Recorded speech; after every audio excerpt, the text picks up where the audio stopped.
जितनी आंखें होगी किसी जीव की, वह उतनी ही प्रतिबिंब बनाता है। जैसे हम लोगों की कितनी आंखें हैं? हम लोगों की मात्र 2 आंखें हैं। तो हमारी दोनों आंखों से एक-एक प्रतिबिंब बनता है। एक प्रतिबिंब इस आंख से बनेगा और एक प्रतिबिंब इस आंख से बनेगा। जब ये दोनों ही प्रतिबिंब ब्रेन के पास जाएँगे सिग्नल्स की फॉर्म में, तो ब्रेन इनको एक दूसरे के ऊपर अध्यारोपित कर देगा और हमें स्पष्ट प्रतिबिंब दिखा देता है।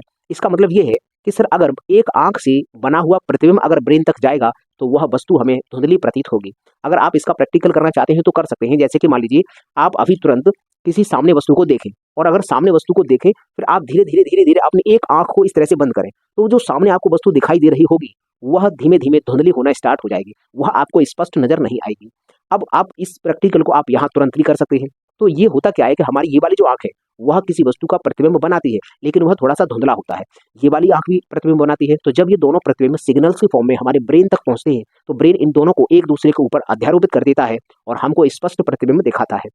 अब इसी कॉन्सेप्ट का इस्तेमाल करके जो कंपनियाँ होती हैं, जैसे मोबाइल की कंपनियाँ हैं, आपने देखा होगा कि पहले जो मोबाइल आते थे उसमें सिर्फ 1 कैमरा होता था। अब जो मोबाइल है वो क्या कर रहे हैं, किसी में 2 कैमरे हैं, किसी में 3 हैं, किसी में 4 हैं, किसी में 5 भी आ रहे हैं। तो सर ये कैमरों की संख्या बढ़ा रहे हैं, उससे होता क्या है कि ये अगर मान लीजिए 4 कैमरे लगे हुए हैं मोबाइल में, तो वो 4 प्रकार की तस्वीर बनाएँगे। अब उन तस्वीरों को बाद में इकट्ठा कर देंगे।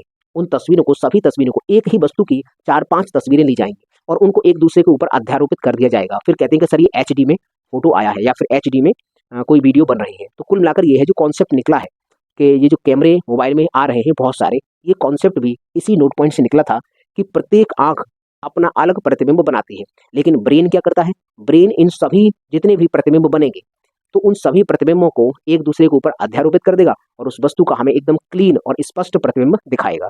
तो उम्मीद करता हूँ आप लोगों को ये जानकारी अच्छी लगी होगी। जय श्री कृष्ण।